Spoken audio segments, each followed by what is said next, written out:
Queridos amigos, sean bienvenidos de nueva cuenta a este segmento de Vivir para Cantarla. Los saluda Juan Arnulfo Tello y seguimos con esta serie de conciertos charla que nos ofrece la Orquesta de Cámara del Sinsuni en esta su primer temporada virtual 2020. Seguimos también con la serie de grandes conciertos que les hemos estado presentando a través de estas semanas. El día de hoy tenemos el placer de presentar una de las obras pertenecientes a uno de los ciclos cumbre de la música occidental, compuesta también por el tal vez más célebre compositor de la música occidental, que es Johann Sebastian Bach. Y me refiero al Concierto de Brandenburgo número 1. Tendremos la oportunidad de disfrutar la interpretación de la Orquesta de Cámara del Sinsuni, dirigida por Juan Vázquez, también desde un lugar emblemático y poco conocido de la ciudad de Morelia, y me refiero a la ex Hacienda de la Soledad, de la cual les iremos platicando ya más pausadamente conforme el avance de nuestro programa. Antes de comenzar, tengo el placer de tener como invitadas a muy queridas maestras, las cuales tengo el gusto de presentarles a continuación. En primer lugar, la maestra Mercedes de León Granda, musicóloga y profesora. Es un placer acompañarlos en esta ocasión. Gracias por invitarme. También tenemos a la maestra Viridiana Hernández, quien es violinista de la Orquesta de Cámara del Sinsuni. ¿Qué tal, Arnulfo? Estoy encantada de poder acompañarlos. Muchas gracias. También tenemos a la maestra Montserrat García, quien es oboísta de la Orquesta de Cámara del Sinsuni. Hola, ¿qué tal? Gracias por la invitación. Muy contenta de estar aquí con ustedes. Y también tenemos a la maestra Jenny Cárdenas, quien es cornista de la Orquesta de Cámara del Sinsuni. Hola a todos, qué gusto estar aquí. Muchas gracias por la invitación. Bueno, queridos amigos, el día de hoy vamos a disfrutar de un concierto muy particular. Y es que la obra del día de hoy, el Concierto de Brandenburgo número 1, es innovadora por distintas razones, por distintas curiosidades y particularidades. No solo por la persona que la compuso, que en este caso es Bach, el más celebrado de los compositores de la música occidental, sino también por ciertas innovaciones que se tuvieron en el momento de su composición y ciertas circunstancias que le dan una historia muy rica. Maestra Mercedes, ¿qué nos pudiera platicar del concierto que vamos a escuchar el día de hoy? Para empezar, el título del concierto puede confundir a algunos escuchas que consideran que un concierto siempre es para solista y orquesta. En este caso, los conciertos de Brandenburgo es un género que en la época del barroco tardío, la época a la cual perteneció Bach, era el equivalente de lo que después fue la sinfonía, es el género de la música instrumental más importante. Y había diferentes tipos de concierto. Hay concierto para solista, efectivamente. Hay concierto grosso, que se llamaba concierto grosso, que es un tipo de concierto en el cual varios instrumentos son solistas. Es el caso de estos conciertos de Brandenburgo. Y también existe concierto para orquesta completa, que es más parecido a la sinfonía, la orquesta completa toca. Pero se llamaban todos conciertos. Primera aclaración que quiero hacer. ¿Por qué se llaman de Brandenburgo? Bueno, el nombre no se lo puso Bach. Lo que pasa es que él los dedicó en el año 1721. Dentro de un año van a cumplir muchos ya. Y se los dedicó al Markgraf, es algo así como el marqués de Brandenburgo, y ahí fue donde fueron hallados muchos años más tarde sin haber sido tocados en esa ciudad de Brandenburgo. Y fue un biógrafo de Bach el que le puso el nombre ya de Conciertos de Brandenburgo. Bach solamente en la dedicatoria que le escribió a este señor le puso conciertos con varios instrumentos. La dedicatoria la escribió en francés, por cierto. Muy, muy graciosa. Son 6 conciertos, este es el primero de ellos, del cual existe una versión anterior que era sinfonía, se supone que la escribió para una cantata que hizo varios años más tarde, que era cantata de casa. Es muy notorio, lo van a escuchar, el papel de los cornos en este inicio, de hecho lo escribió para cornos de casa, que eran... Al principio del concierto tal parece que los cornos están fuera de la orquesta, están tocando en otro ritmo, y luego se van acoplando y se van metiendo dentro de la obra y dentro de la orquesta. Y es bien interesante la historia de todo esto, ¿no? Existen los originales de las dos obras.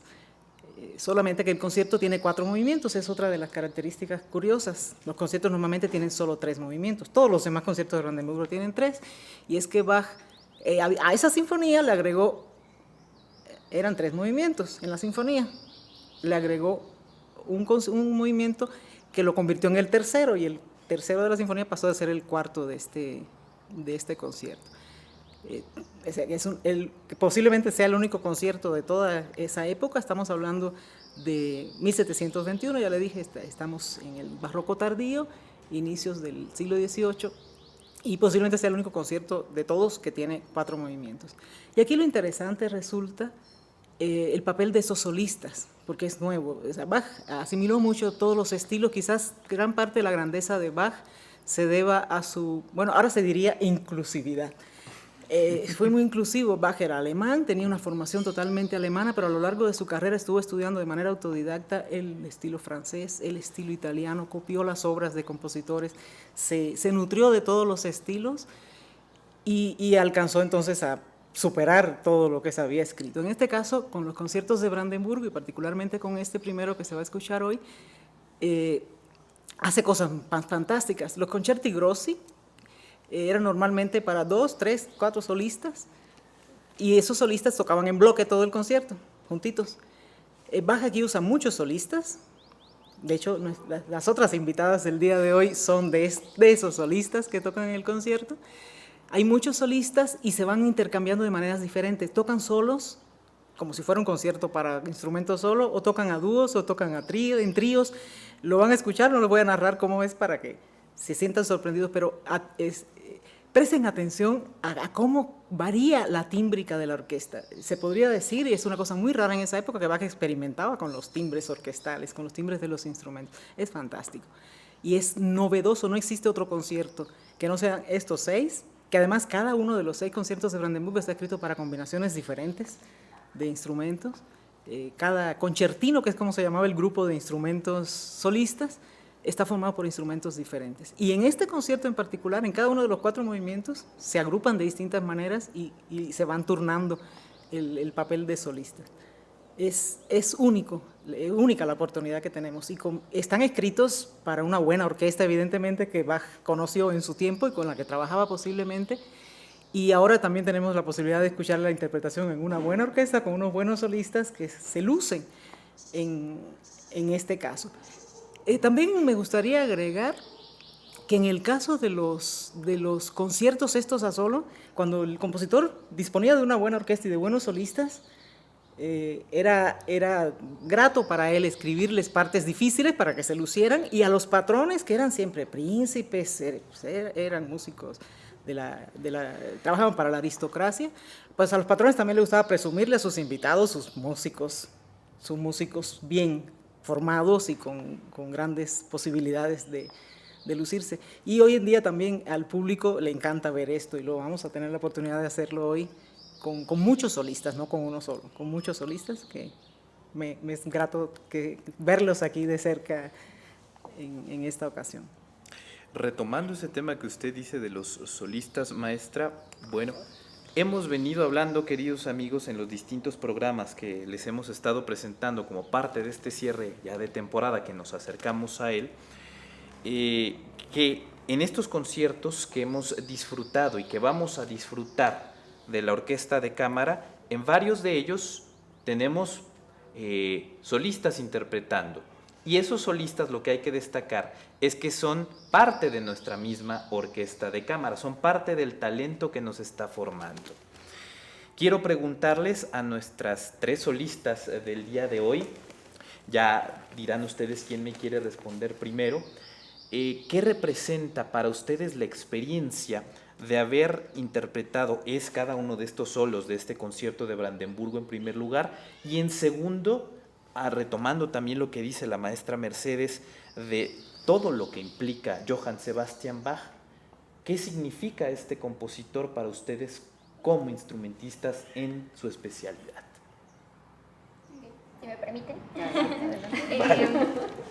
Bueno, la experiencia de haber tocado este concierto, que es uno de las más grandes obras, yo lo pensaría, Es primero experimentar con muchas cosas, ¿no? La primera sensación que uno tiene al saber que está a punto de interpretar siempre una obra muy grande es como el honor que uno siente, la responsabilidad que uno siente. Y además de ello, bueno, ahorita al tratarse de una obra de Bach, que es barroco, nosotros tenemos instrumentos modernos actualmente, ¿no? Que en la época no eran los que conocemos actualmente. Un violín moderno no es el mismo que se utilizaba en esa época, y eso también tiene que ver con la afinación. La afinación con la que interpretamos ahora es distinta a la afinación con la que se interpretaba anteriormente.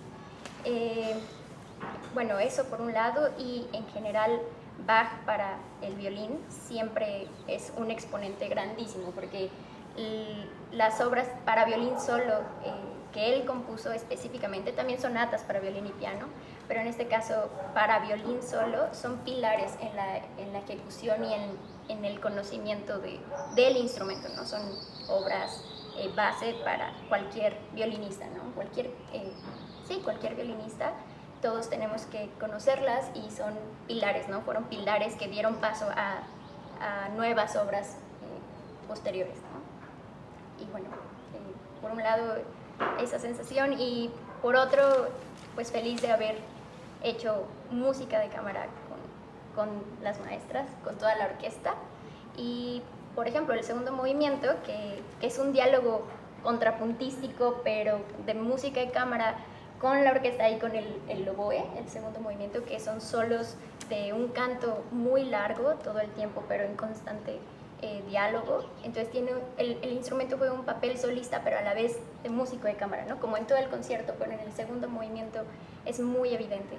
Entonces, bueno, es muy interesante ver esta parte de cómo juega o qué papel juega cada instrumento a lo largo del concierto. Bueno, pues yo diría que tocar Bach es un privilegio para cualquier oboísta, porque es un instrumento que él explotó mucho. Durante su tiempo en Köthen hubo oboístas maravillosos que venían de haber sido pues corridos de la orquesta de Berlín, porque Friedrich Wilhelm quería hacerse de una nueva armería. Estos músicos se deshizo de ellos para poder usar ese dinero para esto, y los músicos se regaron por todo Alemania y donde pudieron, y el oboísta principal de esa agrupación se va con Leopoldo a Köthen, y justo llega 3 años antes de que llegara Bach. Entonces muy probablemente en ese oboísta estaba pensando Bach cuando compuso las obras que compuso durante este periodo, que son muy importantes para nuestro repertorio, y que como les decía a las maestras, pues no se tocan, ¿no? No se tocan seguido, ¿no? Porque no hay muchas orquestas que se puedan dar como el lujo, el privilegio de tocar música de Bach. Primero, por las orquestas sinfónicas es difícil, porque tienes una agrupación que tiene más bien muchos alientos, y esto primero ocupas 3 oboes, que no es algo común, ¿no? En las orquestas grandes sí tienen sus 2, 3 oboes, pero por ejemplo orquestas en México normalmente tienen 2 oboes, ¿no? Corno inglés, siguiente va. Y este es una obra que requiere 3 oboes, un fagot, 2 cornos, y esos son todos los alientos, ¿no? Entonces una orquesta sinfónica normalmente esta no es su dotación, y no se toca en orquestas sinfónicas. Y nosotros tenemos el privilegio de tener a la Orquesta del Sinsuni, que tiene este carácter de orquesta de cámara, y que toma esta agrupación de 2 oboes, 2 cornos, que es la orquesta clásica que después Stamitz tomaría, y harían mucha música con este tipo de agrupación, y que nosotros tenemos el gusto y la alegría de tener músicos tan buenos que pueden abarcar este repertorio, porque la verdad no es algo sencillo de tocar. El oboe en aquella época no tenía llaves, tenía muchas menos llaves, y era mucho más ligero, y tenía un carácter de ser muy ágil. Era un instrumento que se podía tocar con mucha agilidad porque no era muy pesado. Y entonces la pieza en particular, el Brandenburgo número 1, tiene muy pocos lugares donde el músico pueda respirar. no se pensaba en hacer respiración circular ni nada por el estilo, sino que era muy fácil tocar líneas muy largas de muchas notas sin ninguna dificultad para la respiración. Muchísimas gracias, maestra. ¿Tú qué nos puedes platicar, maestra Jenny? Yo recuerdo cuando el maestro se paró enfrente de la orquesta y empezó a hablar de la temporada, ¿no? Estamos juntas hasta atrás, ¿no? Y recuerdo que dijo, vamos a montar Brandenburgo 1. Yo recuerdo, bueno, que me quedé así, volteé a mirar a Momo, le pegué los ojos, ella me peló los ojos y después nos echamos a reír, ¿no? Porque dijimos, es una obra tan grande, tan importante, tan pesada dentro del repertorio de cada una de nosotras que estamos aquí, del corno ni se diga. Es una obra que es obligada de estudio de conservatorio, de estudio de escuela superior, pertenece a las listas de concurso de todas las orquestas a nivel mundial, sale de los primeros de la lista, Brandenburgo 1. Aspires a corno alto, corno principal, te piden el corno 1, aspires al corno bajo, te piden el corno 2, pero te piden Brandenburgo. Entonces, de manera que es una obra que uno la lleva como ya en la sangre. Desde que estás estudiando, Bach pertenece al repertorio. Eventualmente, si la tocas, es una maravilla, qué suerte. Y yo le dije a Momo, vamos a tocar Bach, vamos a tocar Brandenburgo 1, qué emoción. Y luego, así como que uno se congela y dice, qué responsabilidad. Desde ese día, uno se programa y dice, tengo que cambiar mi técnica, tengo que empezar a estudiar a diario para llegar a la obra, más el plus de la vas a grabar, que eso le añade, ¿no? Un poquito ¿me entiendes? De nervio, de extra. Entonces, para mí, en mi experiencia personal, le dije al maestro, gracias por hacer esta música. Usted está haciendo algo grande, está haciendo algo muy bueno, porque es algo que se estudia mucho, se trabaja mucho, pero casi no se toca. Era un poco lo que decían mis compañeras, ¿no? Que es una ricura, es algo maravilloso tener esta orquesta de lujo con el que se puede hacer este tipo de repertorio, y es un reto.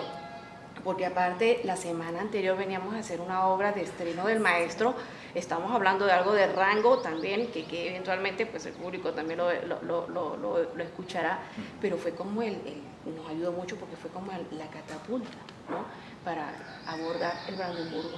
Y digo, tuve la fortuna de tocar en esta orquesta con un excelente director que nos deja mucho espacio para ser muy musicales. Tengo unos compañeros de orquesta con los que me siento muy a gusto. Entonces, de manera que eso facilita mucho la experiencia de hacer el Bach, porque le quita ese nervio que no deja de estar, ¿verdad? Pero ves a tus compañeros y dices, qué rico tocar con ellos, ¿no? Entonces, a mí en lo particular estoy súper agradecida, ¿no? De tener la oportunidad.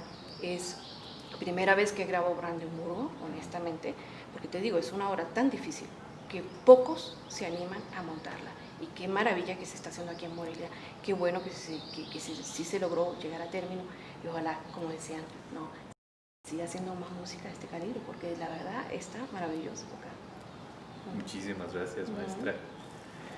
Retomando el tema que ustedes abordaban hace unos minutitos, vuelvo con la maestra Mercedes y le pregunto, ¿es válido tocar música barroca? Porque ya ve que hay mucho ese debate últimamente. ¿Es válido tocar música barroca con instrumentos modernos, sí o no? Claro que sí. Hay muchas opiniones. Ahí están los puristas que consideran que nada más se tiene que tocar, como decía la maestra Montserrat, con los instrumentos de la época, y hay orquestas que se dedican especialmente a tocar nada más música antigua, entonces ellos sí tocan con esos instrumentos, pero no se le puede quitar el gusto a los demás músicos y a los públicos de percibir estas obras con los instrumentos modernos. La tendencia de la interpretación históricamente informada, que ya tiene unos cuantos años y cada vez se arraiga más, no se reduce ni tampoco obliga a tocar solamente con instrumentos de la época. Es una cuestión de investigación. Ya ustedes pudieron escuchar cómo las maestras han investigado sobre el fenómeno. No puedes tocar una música antigua sin saber de qué se trata lo que estás tocando. Se trata de eso, de investigar, de saber qué estás tocando, de saber las costumbres de la época, y no importa con qué instrumento lo estés tocando, aunque las afinaciones sean diferentes, aunque las características técnicas de los instrumentos sean diferentes. Por ejemplo, el violín que se usa en el Brandenburgo es un violín piccolo, es un violín más chiquito. pero esos violines casi ni las orquestas que se dedican a la música antigua los tienen. Los cornos sin válvulas, esos cornos, solo el puro tubo es otra manera de tocar el corno totalmente diferente, o sea, tiene que haber una especialización, entonces no se puede privar al resto de la humanidad de escuchar esta música nada más porque no tengas esos instrumentos. Además, esta orquesta de Sensuni es una orquesta versátil, toca música de todas las épocas, entonces es imposible que tenga todos esos instrumentos antiguos también. De esas orquestas que son dedicadas especialmente a la interpretación de la música antigua, sí lo hacen con instrumentos antiguos. Pero una orquesta que toca música de todas las épocas, la toca con instrumentos modernos. Y es totalmente válido. Bach tiene muchísimas músicas para clavecín, pero todos los pianistas tocan Bach en el piano. O sea, Bach es un compositor tan fundamental para la formación de cualquier músico que se tiene que tocar en los instrumentos que sea. Por ejemplo, Bach no escribió nada para guitarra, los guitarristas tocan Bach. Se hacen arreglos de la música de Bach para los instrumentos. En marimba tocan Bach. O sea, un músico actual, todavía 270 años después de la muerte de Bach, que acaba de cumplir ahora en el mes de julio, sigue siendo imprescindible. La música de Bach parece que nunca va a tener fin, parece imperecedera, y hay que tocarla con los instrumentos que tengas. O sea, no hay músico que se pueda evadir de tocar Bach. Además, a todos los músicos les encanta tocar Bach. Es una música fascinante y para el público también. Yo les recomiendo muchísimo este concierto al público. No se vayan, sigan escuchando, escuchen el concierto, porque va a ser, es una experiencia hasta divertida. Vas a ver cómo está sonando un instrumento, suena el otro, se juntan, se separan, se integran a la orquesta, porque estos mismos instrumentos que son solistas en determinados momentos, cuando no están haciendo solos, se integran a la orquesta, entonces son parte, es único. No se va a escuchar esto en muchas obras, casi nunca sucede. Pero de que tiene derecho a tocarse con los instrumentos actuales, para mí no cabe la menor duda. ¿Cuáles son las principales diferencias que ustedes nos pueden platicar, maestras, de los instrumentos que estamos viendo ahorita, en este momento aquí en cámaras, a los instrumentos que muy probablemente, muy seguramente utilizó en el estreno y la interpretación de estas obras? Por ejemplo, sabemos, no sé si nos puedas platicar, maestra Viri, la diferencia que tenía en la parte en donde se entorchan las cuerdas el violín, el arco, maestra, en cómo era el oboe o el mismo corno, que creo que hasta tiene un nombre un poco más específico. Ok, voy a empezar primero, bueno, empecemos por el violín. El violín piccolo, que es para el instrumento que se escribió la parte solista, era, como decía la maestra, más pequeño. En general, la afinación, como les había comentado hace un momento, era distinta. Comúnmente se sabe que estaban afinando aproximadamente 4/15 y nosotros actualmente, o la afinación moderna, varía un poco entre 4/40 a 4/42. Es como la afinación que se hizo como por una convención humana actual, ¿no? Moderna, por así decirlo. El instrumento tenía muchas diferencias, incluso hay estudios que se sabe que ni siquiera usaban esta parte que es barbada, las cuerdas eran de un material distinto al que conocemos ahora, que las cuerdas ahora tienen un núcleo sintético o metálico y están cubiertas por metal, que es un entorchado metálico, y en esa época estaban hechas con tripa de cordero comúnmente. Entonces la tripa y el entorchado actual son cosas completamente distintas, ¿no? La sonoridad es distinta. La tripa produce una sonoridad más cálida, como más suave, sin dejar de ser brillante, claro, pero una calidad muy distinta a la que produce ahora las cuerdas, aunque son un núcleo metálico, es decir, que por dentro son sintético, como de nylon comúnmente. Es distinta, ¿no? La sonoridad. La forma que vemos en el arco actual, por ejemplo, se alcanza a percibir que tiene una curvatura hacia abajo. En el arco barroco, el arco ha sufrido muchas transformaciones a lo largo de todos estos años, pero el que probablemente se sabe que se usaba en esa época, la curvatura, en vez de estar hacia abajo, estaba hacia arriba, y era más bien un arco justamente circular, pero hacia arriba. Esta curva que vemos hacia abajo no existía.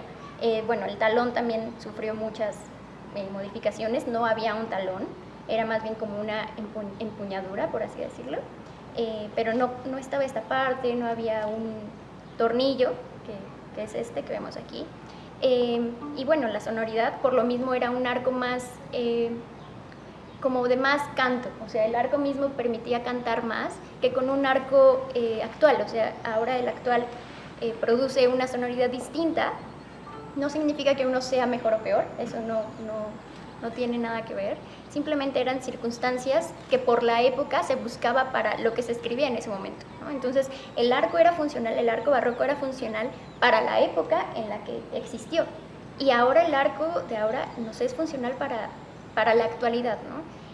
Y sin embargo hay un arco transicional, ¿no? Hay muchos arcos, vaya, en el proceso, hechos por diferentes violinistas, pero el arco transicional es justamente una parte intermedia entre el arco que conocemos y el arco barroco, que es igual un arco mucho más cálido, que busca simplemente el canto por la mano derecha y no por un vibrato en mano izquierda, ¿no? Sino más bien el canto, la forma de ser expresivo, la expresividad se buscaba con la mano derecha y no tanto con un vibrato, ¿no? Que se podía hacer, que se sabe, que se ha investigado, que sí existía de distinta manera a lo que lo podemos ocupar ahora, pero sí se sabe que el arco era la herramienta más importante o un poco más relevante en la producción del sonido.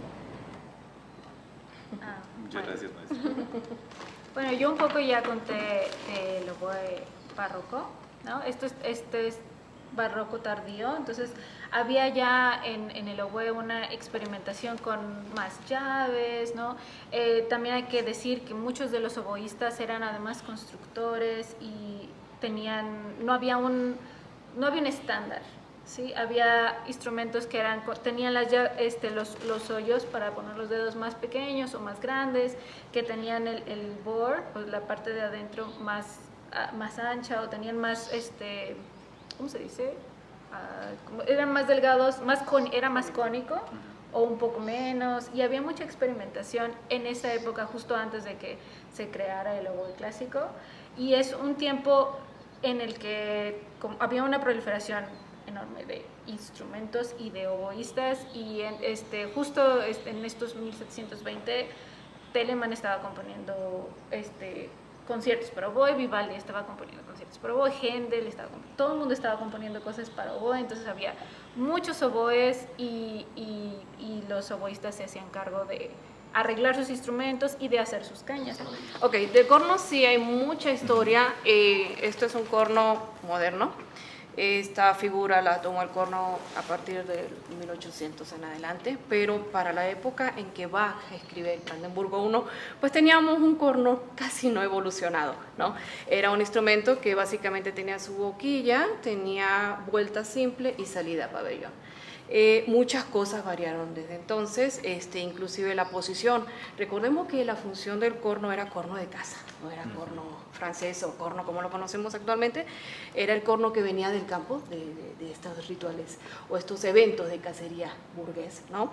Entonces era muy cómico porque el corno era grande, el corno lo tenía que meter, el cornista se lo metía en el cuerpo, tocaba su fanfarria, y vámonos, ¿no? Chan, chan, chan. Entonces ese prácticamente fue el corno a partir del cual Bach escribió este Brandenburgo, ¿no? Entonces era un corno que se tocaba así, o así, o acá. Actualmente el corno pues se toca con la mano dentro de la campana. Entonces actualmente, como bien decía la maestra, hay los puristas, ¿no?, que han retomado la forma de tocar estos conciertos de Brandenburgo con una posición completamente diferente a lo que se toca hoy día, ¿no? No tenía válvulas, no tenía pistones, entonces eso hacía que los compositores escribieran sobre la serie armónica del instrumento. Está escrito para corno en fa, entonces todas las notas de la partitura prácticamente están basadas sobre esa serie armónica. ¿Qué pasa? Nos encontramos con que en la serie armónica abajo hay muy pocas notas, hay 3, y en el medio habrán 5, y de ahí para arriba están todas las notas. Entonces Bach detecta esto y empieza a escribir melodías, todo en registro agudo, donde hoy día se considera tope. Esto es tope, el corno de aquí, básicamente no pasa. Entonces tenías que tener cornistas muy fuertes, ¿no? Y eso reducía muchísimo a la población, a los cornistas que, digamos, eran pues capaces de abordar este tipo de repertorio.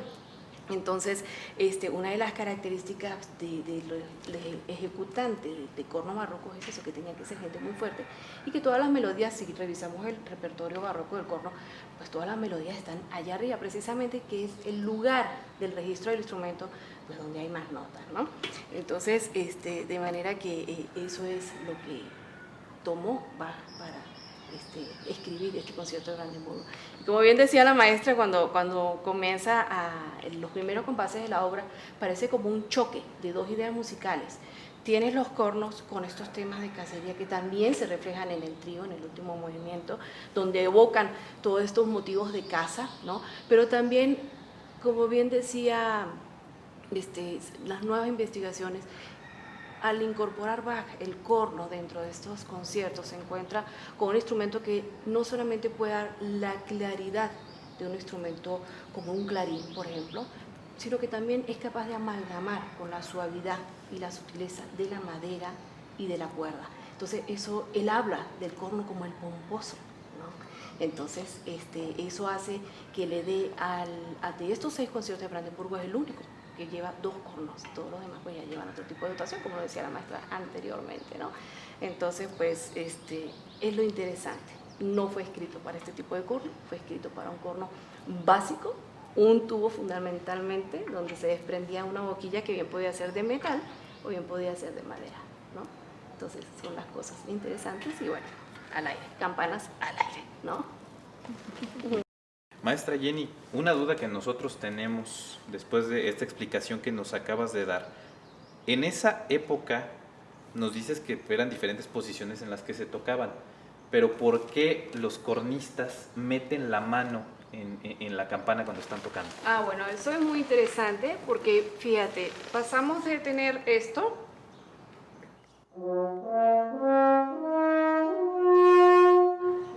a pasar esto, porque recuérdate que los conciertos barrocos estaban escritos para cornistas pues muy fuertes, ¿no? Pero pues también había otra población que quería tocar y eso los obligó de alguna manera a revisar técnica del instrumento. Uno de ellos se dio cuenta de que si metía la mano en la campana podía pasar de eso a esto.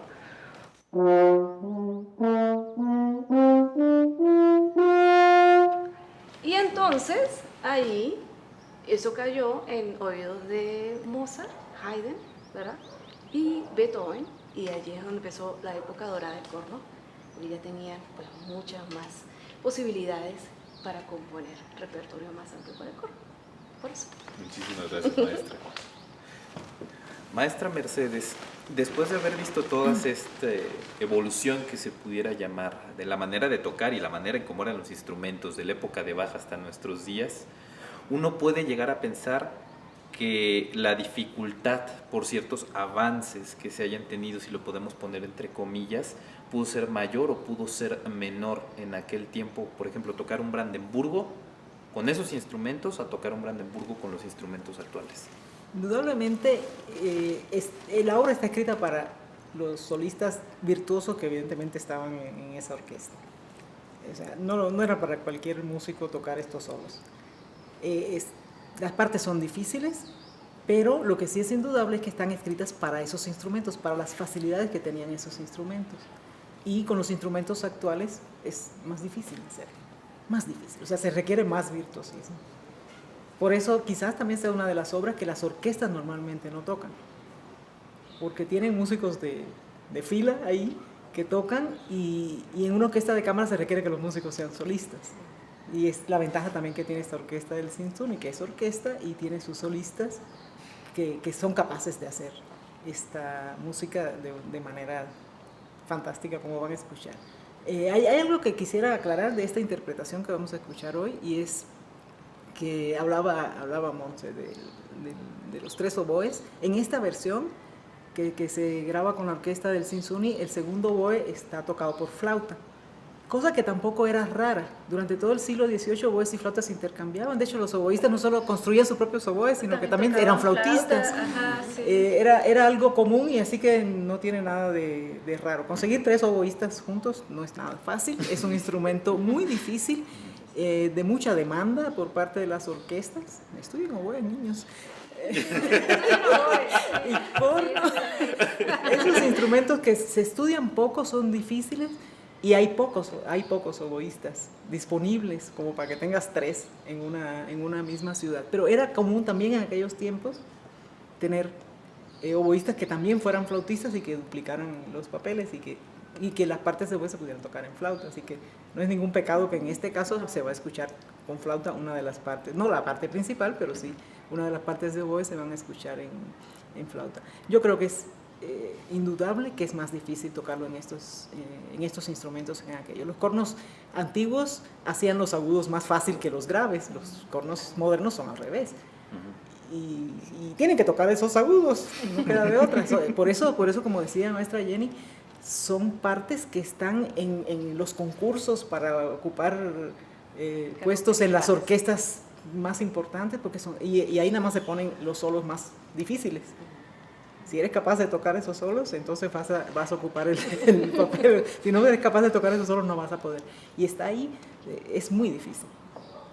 Y yo creo que lo sortearon de manera espléndida todas las solistas que tenemos aquí presentes hoy.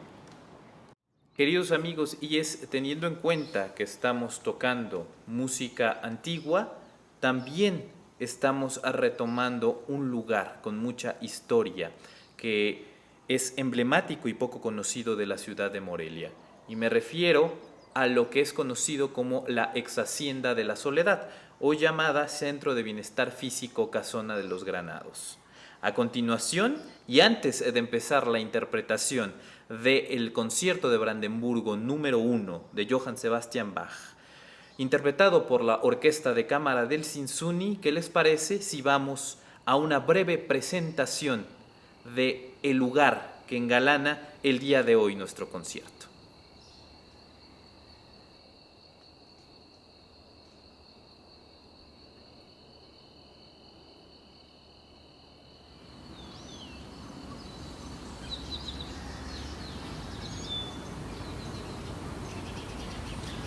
Amigos, bienvenidos a la ex Hacienda de la Soledad, fundada en 1805 como una hacienda lechera. Estamos enclavados en medio de la colonia La Soledad, donde antiguamente era una gran cuenca lechera. Estuvo la hacienda abandonada por un periodo más de casi 100 años. Apenas hace 50 años fue rescatada la hacienda. Comenzó un proceso de reconstrucción en sus linderos de 10 a 100 metros desde la última piedra en el casco de la hacienda. Durante ese periodo de esta casi medio siglo de restauración, se conoció como un club hípico en Morelia. Después se mantuvo dándosele uso como una hacienda de descanso familiar, y ya hace apenas unos 15 años se empezó a retomar como un centro de rehabilitación con un enfoque dirigido al área de la salud. Hace apenas un año y medio comenzó el trabajo de dirigir el proyecto o el lugar a un centro de bienestar físico denominado Casona de los Granados, actualmente la Casona de los Granados, como el centro de bienestar físico, trabajando con el eslogan "Ponle vida a tus años en el lugar", basado fundamentalmente en los beneficios que nos ofrece la granada como fruta sagrada en el Medio Oriente y en muchos de los países del mundo, por los beneficios que contiene sus altos niveles antioxidantes y todas las propiedades para el sistema circulatorio en forma general en el organismo. Aprovechando todos esos beneficios, establecimos el proyecto dentro de la Casona de los Granados para brindarle no solo servicio al moreliano, sino a todo mexicano que quiera recibir un espacio en el medio de la ciudad con un ambiente de armonía, tranquilidad, naturaleza. Todo el trabajo que hacemos lo hacemos de un enfoque holístico, trabajos de terapia con características disímiles que le ofrezcan un bienestar a la persona, buscando el equilibrio entre el ser y el medio ambiente. Es a eso a los que nos caracteriza por los servicios que brindamos. Es una hacienda que tiene 40 habitaciones, prestamos servicios en salones de reuniones para más de 120 personas. Tenemos áreas de piscinas, 11 baños de vapor, temazcal, áreas de jardines, estacionamiento para más de 400 carros dentro de la propia hacienda. Sí, brindamos ese servicio y esperamos que se sientan ustedes muy felices en el espacio que van a compartir con nosotros acá en la hacienda, ex Hacienda La Soledad, actualmente Casona de los Granados.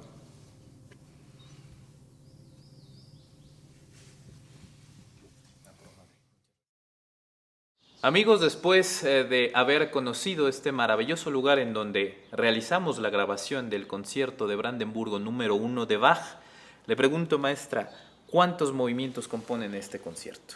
Bueno, como había dicho al principio, este es el único concierto posiblemente de la historia de esa época que tiene 4 movimientos. Los dos rápidos, bueno, el primer movimiento no tiene indicación de tempo, pero es evidente que es un movimiento rápido, se toca rápido. El tercero también es rápido, tiene la misma estructura. Hay una parte que se repite muchas veces, funciona como una especie de estribillo que se llamaba ritornello, que eso lo toca la orquesta completa y alterna con presentaciones que se llaman episodios de los instrumentos solistas. En el primer movimiento son el violín y el corno, o los cornos, y en el tercer movimiento algo parecido, los que intercambian con la orquesta que siempre repite el ritornello, esa especie de estribillo de aquella época. En el segundo movimiento, que es el movimiento lento de la obra, siempre hay un movimiento lento en toda la música instrumental, es un dúo maravilloso, introspectivo, casi vocal, entre el oboe primero y el violín, que interpretan las maestras aquí presentes, Viridiana y Montserrat. Y en el cuarto movimiento es un movimiento raro, porque es un minuet, es una danza muy francesa, muy popular en Alemania durante todo el siglo XVIII, pero Bach la amplía. Normalmente era minuet, trío, y repetía el minuet después. El trío se llama así porque tocan 3 instrumentos nada más en ese tiempo, pero Bach hace minuet, trío, otra vez minuet, luego introdujo una danza llamada polaca o polonesa, otra vez se toca el minuet, después otro trío y otra vez el minuet. Es un movimiento extenso, pero es una música muy amable, muy cortesana, así como para que el público se quedara bien complacido al final con todo eso. Y entonces en los tríos y la polonesa es donde están los solistas en este caso. El minuet lo toca toda la orquesta, las 5 veces que le toca, y en los tríos es donde ahí entonces se destacan los alientos. La polaca la toca la orquesta de cuerdas, las puras cuerdas, no toca ningún aliento, y los 2 tríos, que son la segunda y la sexta parte respectivamente de ese movimiento, lo tocan los instrumentos de aliento en un espíritu así como campestre, como de música al aire libre, que era el mayor uso que tenían los instrumentos de aliento en esa época, porque era mucho más fácil salir con los alientos a la calle a tocar que con todavía hoy, ¿verdad? Que con las cuerdas. Y tienen un carácter muy fresco y son unos tríos maravillosos, también muy difíciles de tocar, son solos. En el segundo trío les va a parecer que no son 3, porque tocan los 3 oboes, son los 2 cornos y los 3 oboes tocan lo mismo, lo que se llama en la música unísono. Es como si fuera un oboe reforzado para que suene más pesado, ¿no? Los 2 cornos y 3 oboes haciendo el papel de uno solo. Muy interesante el papel de los instrumentos en este momento, y es un final fresco, así como para que el público, decía Harnoncourt, un gran director y investigador de la música antigua, que ese movimiento, el tercer movimiento de esta obra, que es un allegro, es muy agitado, y entonces para que el público se fuera más tranquilo, más feliz, este minueto final para la música cortesana, y yo creo que para todos es un respiro. No para los músicos, porque están bien difíciles los solos, pero sí es un final muy inusual en un concierto, que sea minuet el final y mucho más que tenga 4 movimientos. Pues queridos amigos, vamos a escuchar a continuación el concierto de Brandenburgo número 1 de Johann Sebastian Bach, interpretado por la Orquesta de Cámara del Sinsuni, bajo la dirección de Juan Vázquez, en este escenario que es la ex Hacienda de la Soledad. Disfrutémoslo y volvemos en unos instantes.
Acabamos de escuchar el concierto de Brandenburgo número 1 de Johann Sebastian Bach, interpretado por la Orquesta de Cámara del Sinfoni, dirigida por Juan Vázquez. La interpretación se ha dado en uno de los lugares emblemáticos pero poco conocidos de nuestra ciudad, el cual se trata de la ex Hacienda de la Soledad, hoy Centro de Bienestar Físico Casona de los Granados. Hay también una acotación que queremos hacer, queridos amigos. Para esta interpretación hemos tenido el gusto de recibir y colaborar con distintos maestros que han sido músicos invitados para la realización del concierto de Brandenburgo número 1. Tuvimos el gusto de tener con nosotros a la maestra Miriam Pérez Fleitas en el bajo continuo, también al maestro Everardo Gastelum en el fagot y al maestro David Ramírez en la flauta.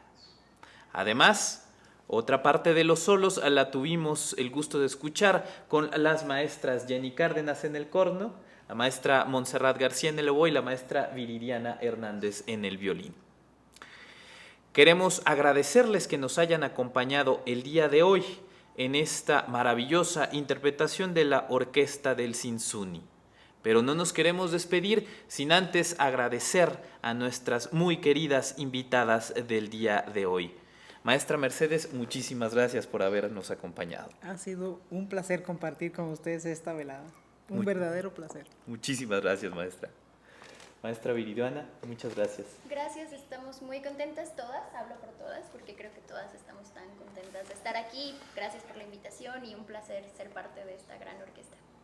Muchísimas gracias, maestra. Maestra Montserrat, Sí, muchas gracias. Igualmente, muchas gracias por dejarnos hablar, por platicar con nosotros. Fue un proceso muy interesante y me gusta mucho que podamos compartir con nuestro público lo que hacemos y quiénes somos. Siento que nos humaniza y acerca más al público a nuestros conciertos. Muchas gracias, maestra. Maestra Jenny, muchas gracias. Un gusto estar aquí y que, bueno, disfruten el concierto. Gracias. Pues muchísimas gracias, queridos amigos. No nos queremos despedir también sin antes agradecer a toda la serie de personas e instituciones que han hecho posible estas transmisiones de Vivir para Cantarla. En primer lugar, queremos dar las gracias a la directora de Allende 637, que es el proyecto de Sala Chopin en la ciudad de Morelia que arropa la Orquesta de Cámara del Sinfoni, la maestra Miriam Pérez Fleitas. Además, al maestro Juan Vázquez, director artístico de la Orquesta de Cámara del Sinfoni, así como a todos sus músicos, nuestros muy queridos amigos y colegas. También no queremos despedirnos sin agradecer a todo el equipo del Centro de Bienestar Físico Casona de los Granados, ex Hacienda de la Soledad, por las facilidades para realizar la grabación de este concierto de Brandenburgo. También queremos agradecer a la Secretaría de Cultura del Estado de Michoacán, así como a Radio Nicolaita de la Universidad Michoacana por el préstamo de sus redes sociales para la difusión de este concierto. Además, queremos agradecer a nuestro querido Pablo Díaz Magaña por realizar la grabación de estas entrevistas, así como a todo nuestro equipo técnico que nos ha apoyado en las distintas grabaciones de los distintos conciertos con la Orquesta de Cámara del Sinfoni. Queridos amigos, hasta aquí esta charla concierto perteneciente al concierto de Brandenburgo número 1 de Bach. Los esperamos por nuestras redes sociales en estas transmisiones completamente en vivo todos estos jueves de julio y agosto a las 8:30 de la noche por nuestras redes sociales. Nos escuchamos en la siguiente. Un fuerte abrazo, que viva la música y hasta pronto.